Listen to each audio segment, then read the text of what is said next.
The rhythm of pickaxes against stone had become the heartbeat of Ishira's world.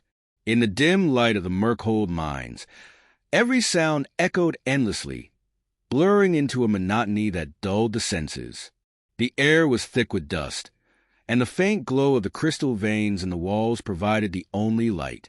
Ishira's hands, calloused and worn, moved mechanically as she chipped away at the unyielding rock. Her thoughts, however, wandered. The Vithari, her people, were a shadow of what they had once been. Stories passed down through whispers spoke of lush forests and wide skies, places where their luminescent eyes and feather-like hair had once danced in the wind. Now, those stories felt like distant dreams, as unreachable as the stars she had heard about but never seen. Her chains rattled softly as she adjusted her grip on the pickaxe. Around her, other Vithari toiled in silence, their once bright eyes now dimmed. Fear and exhaustion had stolen their voices, leaving only the occasional cough or shuffle to break the oppressive quiet. Ishira's gaze drifted to the overseers patrolling the cavern. Clad in dark armor, their faces hidden behind metal masks, they watched with cruel detachment. Each carried a weapon that pulsed with an unnatural light, the kind of power drawn from the crystals the Vithari mined. To rebel was unthinkable, to hope, dangerous. Yet, Ishira held on to something fragile and stubborn. At night, when the overseers retreated to their quarters, she would press her forehead against the cool stone of her cell and hum the melodies her mother had taught her. The songs were faint and broken, but they carried the memories of freedom. One such night, as the cavern fell into uneasy silence, Ishira began her quiet rebellion. Her voice, soft and trembling, wove through the darkness. She sang of rivers and trees, of skies unbroken by stone. The notes were a balm, even if only for herself. But tonight, something felt different. She had heard the whispers earlier that day, rumors of a figure seen near the mines. A human, they said, but not like the overseers. This one walked alone, with no insignia of the Iron Claw Empire. The others dismissed it as desperation, the kind of wild hope that got you killed. Ishira wanted to believe otherwise. She curled up on the cold floor of her cell, the song fading into silence. Her fingers traced the jagged edges of a loose rock by her side, a small act of defiance that brought her comfort. As her eyes closed, she wondered if the rumors were true. The answer came sooner than she expected. The first sign was a faint scrape of metal against stone.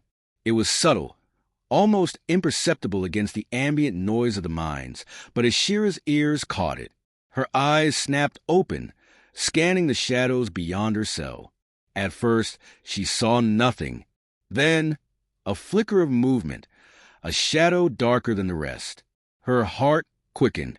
She pressed herself against the bars, her breath catching as the figure came into view. He wasn't like the overseers. He moved with a quiet confidence, his steps deliberate and soundless. His cloak, tattered and frayed, blended with the gloom, and a broken sword hung from his back. His face, illuminated briefly by the glow of a crystal vein, was rugged and worn, as though it had been carved by years of hardship. Ishira's voice trembled as she whispered, "Who are you?" The man froze, his eyes locking onto hers. For a moment neither spoke. Then he stepped closer, his voice low and gravelly. "Name's Malrek, and you are—" "Ishira," she said cautiously. "Why are you here?" He glanced around, his hand resting lightly on the hilt of his broken sword. To see if the rumors were true, to see if anyone still had a spark left. Ishira frowned. "You risked your life for that."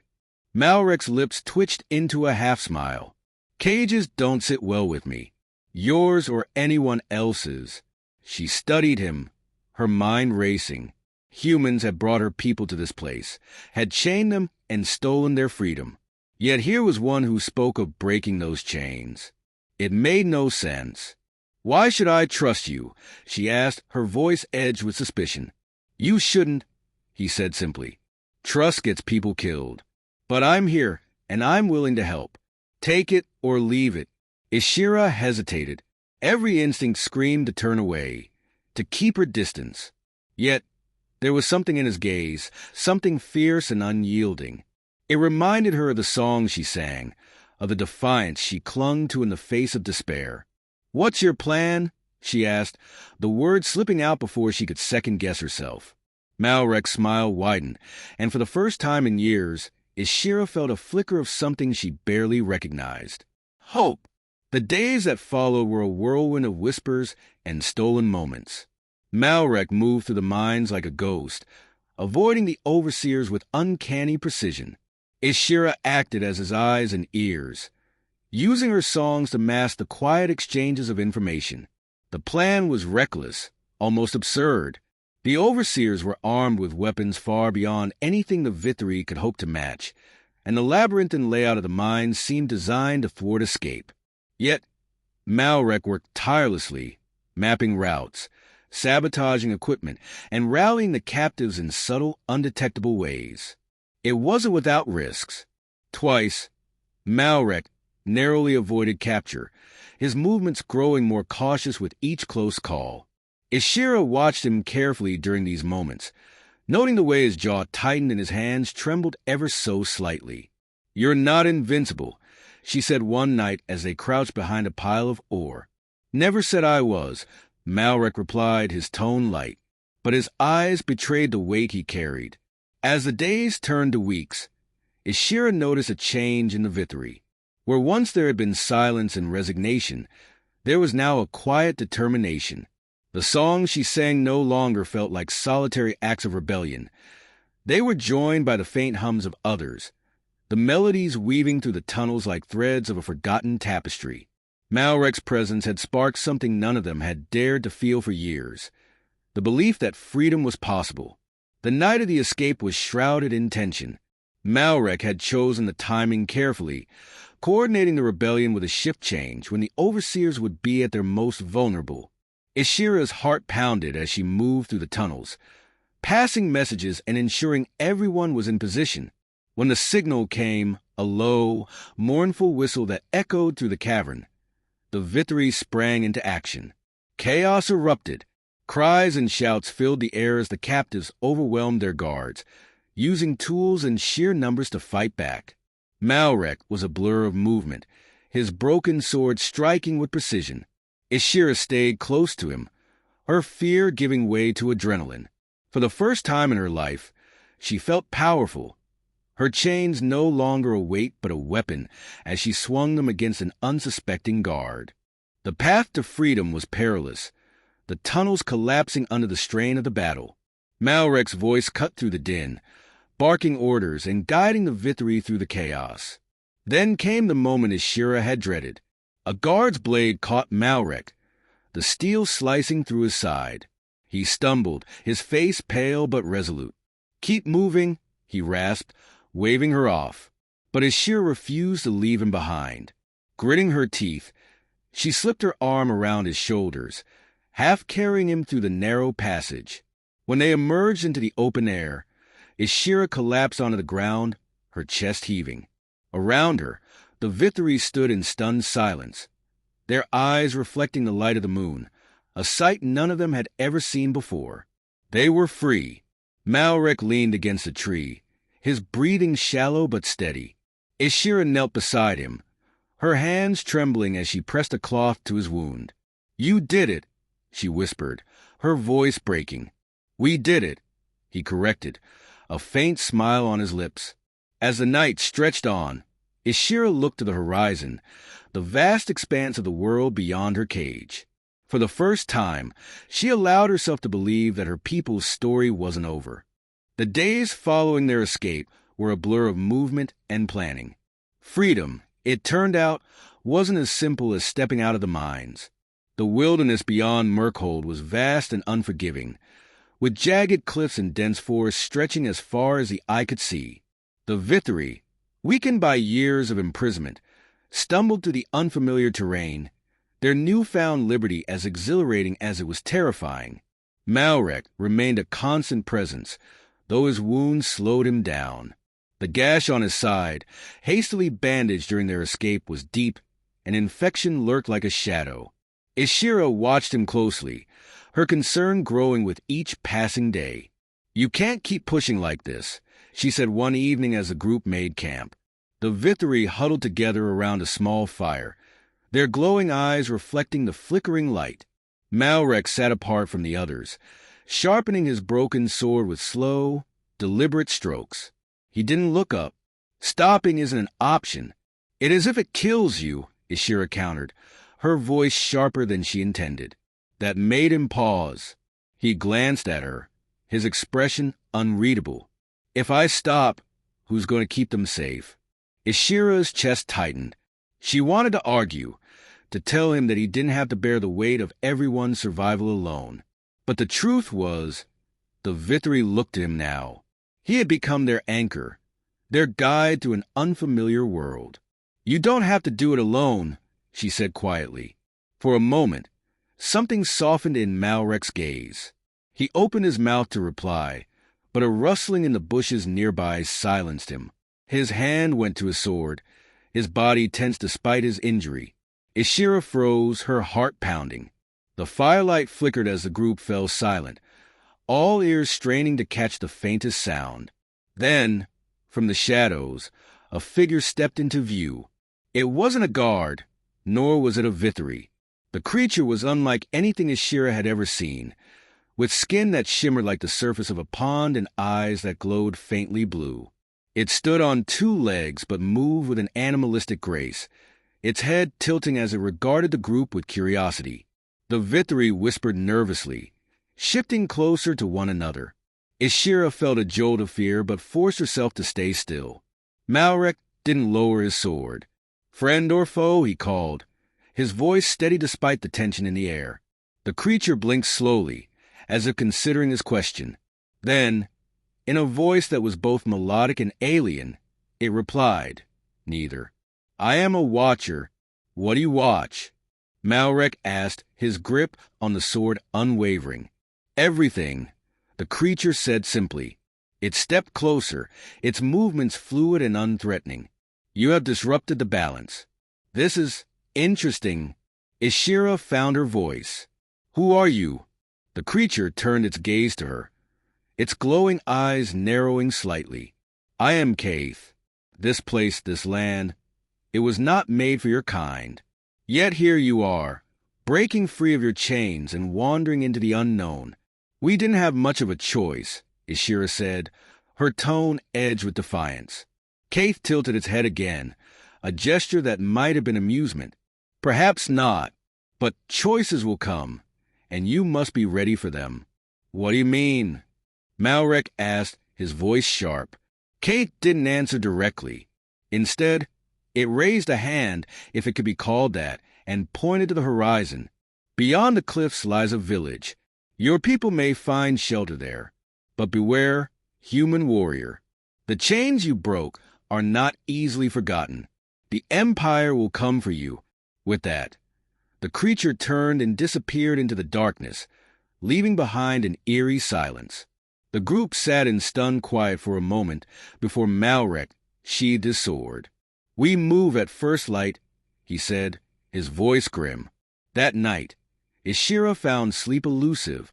Kaitha's words echoed in her mind, filling her with unease. The Empire wouldn't let their escape go unanswered. And if they were to face what lay ahead, they needed more than hope. They needed strength. By dawn, the group was on the move again, their path guided by Kaitha's cryptic directions. The journey was grueling, the terrain treacherous. The Vithri, though free, were still weak, and many stumbled or lagged behind.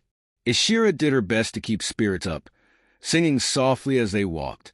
Malrek, despite his injury, pressed forward with relentless determination. Ishira stayed close to him, her worry growing as his condition worsened. His steps grew slower, his breaths labored. Finally, as the sun dipped low in the sky, they crested a ridge and saw it. A small village nestled in a valley, its rooftops glinting in the fading light. Relief washed over the group, but it was tempered by caution. Malrek halted, his hand resting on the hilt of his sword. "Stay together," he said. "We don't know who or what is down there. As they descended into the valley, the air grew warmer, the scent of wood smoke mingling with the earthy aroma of the forest. The village seemed quiet, almost peaceful, but Ishira couldn't shake the feeling that they were being watched. When they reached the outskirts, a figure emerged to meet them. It was an elderly woman, her face lined with age but her eyes sharp and calculating. She held a staff in one hand, its top adorned with feathers and small stones. "Travelers," she said, her voice surprisingly strong. "You bring trouble with you." Malrek stepped forward, his posture wary. "We're seeking shelter." The woman's gaze flicked to the Vithri, her expression unreadable. "These are dark times for your kind," she said. "But you are welcome here, for now." Ishira felt a wave of relief, but also a gnawing sense of foreboding. As they were led into the village, she couldn't shake the feeling that their journey was far from over. Freedom, it seemed, came with its own set of chains. The village was called Elmshade, a name that seemed far too gentle for the place they had stumbled into. The buildings were crude but sturdy, cobbled together from rough timber and stones. Chickens pecked at the dirt paths, and thin trails of smoke curled from chimneys. Despite its rustic charm, the village felt heavy with an unspoken tension. The Vithri moved cautiously through the narrow streets, their luminescent eyes drawing curious glances from the villagers. Whispers followed them, and shutters creaked closed as they passed. Ishira's steps faltered, her unease growing. "This doesn't feel like a welcome," she murmured to Malrek, who walked beside her with a stiff, pained gait. "It's suspicion," Malrek said. "Can't blame them. They've probably heard the Empire's tales about your kind." They stopped in front of a large building at the heart of the village.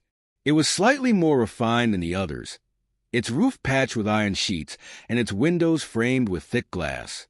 The elderly woman who had greeted them stood by the doorway, her staff tapping against the ground as she gestured for them to enter.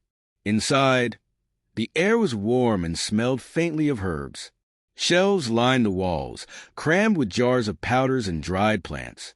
A low table sat in the center, surrounded by mismatched chairs. The woman, who introduced herself as Yora, waved them toward the chairs. "Sit," she ordered.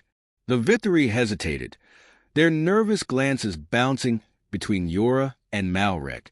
It was Ishira who moved first, taking a seat and gesturing for the others to follow. One by one, they eased into the cramped space, the tension thick enough to cut with a blade. Yora took her own seat, her sharp eyes scanning the group. Finally, her gaze settled on Malrek. "You're not from here," she said. "Observant," Malrek replied dryly. Yora's lips twitched in a near smile, but her tone remained serious. "You brought trouble to my doorstep. The Empire doesn't let its property escape without a fight." "We're not property," Ishira said, her voice firm. Yora's gaze shifted to her, and for a moment, Ishira thought she saw something soften in the old woman's eyes. "No," Yora said quietly. "You're not, but they'll come for you all the same." "We'll handle it," Malrek said. Yora snorted. "You? With that wound and a broken sword?" Brave words for a dying man. Malrek's jaw tightened, but he said nothing. The silence stretched until Ishira finally spoke. "If you know they're coming, then you must know what we're up against. We need help." Yora leaned back in her chair, her fingers drumming against the staff. "Help doesn't come free. What do you want?" Ishira asked, her tone cautious. Yora's gaze flicked to a small window, her expression thoughtful. "There's a sickness spreading in this village. It came with the Empire's soldiers when they passed through months ago. We've kept it at bay, but barely. If you and your people help us gather what we need to fight it, we might be able to prepare for what's coming." Ishira looked around the room, taking in the wary faces of her people. They were weak, starving, and scared. Yet, what choice did they have? "We'll do it," she said before anyone else could object. Malrek shot her a look, but said nothing. Yora nodded, her expression unreadable. "Good. I'll give you the list in the morning. Rest for now. You'll need your strength." The night passed uneasily. The Vithri were given space in a barn on the edge of the village, where they huddled together for warmth. Ishira couldn't sleep. She sat near the barn door, her gaze fixed on the stars visible through the gaps in the wooden slats. "You're taking on too much," Malrek said quietly, limping over to sit beside her. "It's not just me," Ishira replied. "It's all of us. If we don't work together, we won't survive." Malrek let out a low grunt, leaning back against the wall. "You're stronger than you look." Ishira glanced at him. "And you're more stubborn than is good for you." A faint smile tugged at his lips, but it didn't last. His face was pale, his breathing shallow. "You need to rest," Ishira said, her tone softening. "I will," Malrek said. "After we see this through." At first light, Yora handed them a list of plants and minerals, each with a brief description and the dangers of obtaining them. The items were scattered throughout the forest and the cliffs that loomed above the village. The Vithri worked in pairs, moving cautiously through the wilderness. Ishira found herself paired with Malrek, much to her dismay. "You should be resting," she said as they climbed a rocky path toward a grove of red-leaf trees. "I rest when I'm dead," Malrek replied, his voice tight with pain. "That's exactly what I'm worried about," Ishira muttered. The grove was eerily quiet, the trees casting long shadows across the ground. They found the herb they needed easily enough. But the air grew heavy as they worked, a sense of unease settling over them. "We're not alone," Malrek said suddenly, his hand going to his sword. Before Shira could respond, a low growl rumbled from the shadows. She turned to see a massive creature emerge, its fur matted and its eyes glowing faintly red. Malrek raised his sword, his stance unsteady but determined. "Stay behind me," he ordered. Ishira ignored him, grabbing a heavy branch from the ground. The creature lunged, and they fought with a desperation born of survival. Malrek's sword, though broken, struck true, while Ishira's makeshift weapon kept the beast at bay. When it was over, the creature lay still, and Ishira found herself gasping for breath, her hands trembling. "You're not bad in a fight," Malrek said, his voice strained. "You're not bad at not dying," Ishira shot back, her heart still pounding. They returned to the village battered but triumphant, their bundle of herbs clutched tightly. Yora met them at the edge of the village, her sharp eyes taking in their state. "You've done well," she said, "but this is only the beginning." Ishira exchanged a glance with Malrek, her exhaustion mirrored in his gaze. The road ahead was long, and the shadows of the Empire loomed ever closer. But for the first time, Ishira felt a glimmer of something she hadn't dared to hope for. The first signs of the Empire's approach were subtle, a distant plume of dust on the horizon, the unmistakable shimmer of their metallic banners in the sun. Elmshade buzzed with nervous energy as the villagers and the Vithri prepared for what seemed inevitable. Ishira had no illusions about the odds. The Empire's soldiers were relentless and well-armed, while they were a ragtag group of weary escapees and villagers. Yet, desperation often birthed resourcefulness. Together, they fortified the village, weaving traps through the forest paths and sharpening crude weapons. Malrek spent the days teaching the Vithri and villagers how to fight. Despite his wound, he moved with precision, his voice steady as he demonstrated the basics of combat. Ishira stayed by his side, taking in every word, every movement.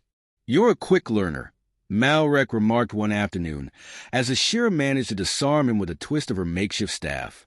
"You're a good teacher," she replied, a small smile breaking through her fatigue.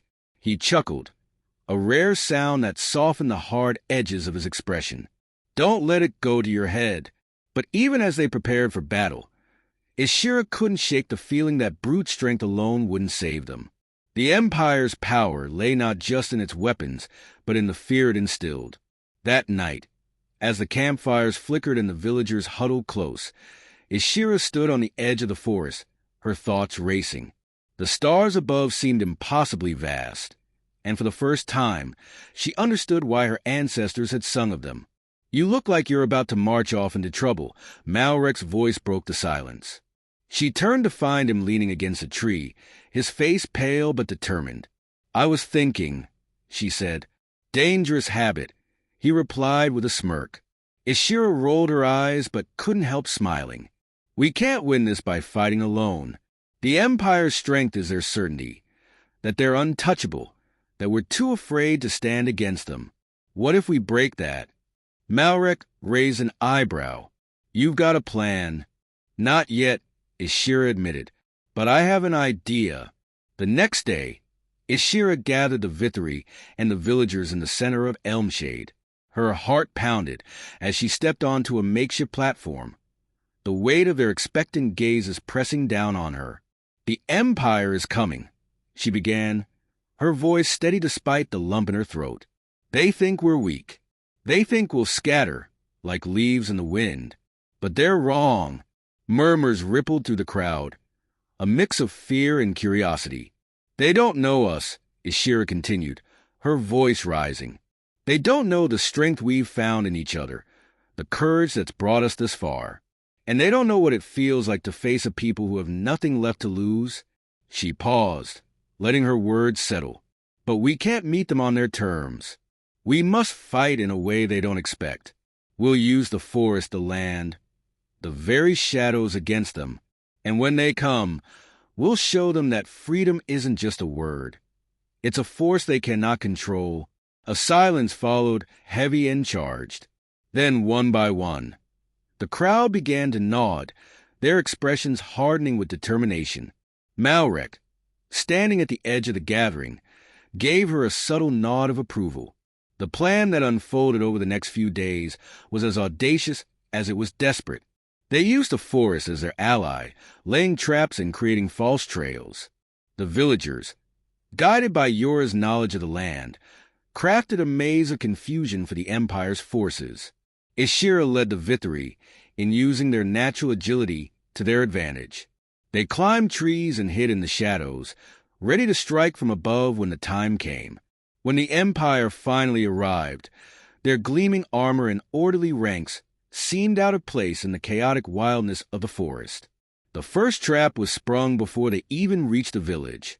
A line of sharpened stakes, hidden under leaves, caught the vanguard by surprise. Cries of pain echoed through the trees as the soldiers stumbled, their formation breaking. Then came the Vithri, striking from above with precision. They moved like ghosts, their glowing eyes piercing the gloom. Ishira, her heart pounding, fought alongside them, her staff ablur as she disarmed and disabled soldiers with swift strikes. Malrek was in the thick of it, his broken sword flashing as he took down soldier after soldier. Despite his injury, he moved with a fierce determination that seemed to defy logic. The battle raged through the forest, the Empire's forces growing more disoriented with each passing hour. The traps and ambushes took their toll, and the once imposing army began to fracture. But the Empire was nothing if not relentless. As the sun dipped below the horizon, their remaining forces regrouped, pushing toward Elmshade. Ishira and Malrek stood at the village's edge, their breaths coming in ragged gasps. "This is it," Malrek said, his voice low. "We hold them here." Ishira nodded, gripping her staff tightly. Together, the final clash was brutal. The Empire's soldiers fought with the desperation of those who knew they were losing. The villagers, armed with little more than courage and determination, held their ground. Yora, her staff glowing faintly with some ancient power, stood at the forefront, her chants weaving through the chaos. The air seemed to shimmer around her, and the soldiers hesitated, their movements faltering under the weight of her presence. Ishira fought with everything she had, her movements fueled by a mixture of fear and hope. Around her, the Vithri fought like the warriors they once were, their luminescent eyes blazing with a defiance that couldn't be extinguished. Malrek was a force of nature, his broken sword cutting through the Empire's ranks. But Ishira noticed his movements growing slower, his breaths labored. "Malrek!" she shouted, forcing her way toward him. He turned, his face pale but resolute. "I'm fine," he said, though it was clear he wasn't. Before Ishira could respond, A soldier lunged at her. She barely managed to deflect the attack, her staff splintering under the force. Time seemed to slow as the soldier raised his weapon for another strike. And then, with a roar that seemed to shake the ground, Malrek was there, his sword slicing through the air. The soldier fell, but Malrek staggered, his strength finally giving out. "No!" Ishira cried, catching him as he collapsed. The battle raged on around them, but Ishira's focus was on Malrek. His breathing was shallow, his eyes half closed. "You're not allowed to die," she said, her voice breaking. He managed a faint smile. "You're bossy. Someone has to be," she replied, tears streaming down her face. The sounds of fighting began to fade, replaced by cheers. Ishira looked up to see the Empire's forces retreating, their ranks shattered. They had won, but the victory felt hollow as she cradled Malrek, his life slipping away. "No," she whispered. "You don't get to leave now." Yora appeared, her expression grim, but determined. "Move," she commanded, kneeling beside them. With hands that shook only slightly, Yora pressed her staff against Malrek's wound, murmuring words that Ishira didn't understand. The air around them seemed to hum, and for a moment, everything else faded. Then Malrek gasped, his eyes snapping open. Ishira let out a choked laugh, relief flooding through her. "You're still bossy," he muttered, his voice weak but alive. "And you're still reckless," she replied, unable to stop smiling. The days that followed were a blur of celebration and rebuilding. The villagers in Vithry worked together, their bonds strengthened by the battle they had fought and won. Ishira found herself standing on the ridge overlooking Elmshade, the sun warming her face. Malrek stood beside her, leaning on a staff but alive. "You did it," he said quietly. "We did it," she corrected. He smiled, a rare and genuine expression. "What now?" Ishira looked out at the horizon, the world stretching endlessly before them. "Now," she said, "we build a future worth fighting for." And for the first time in her life, she believed they could,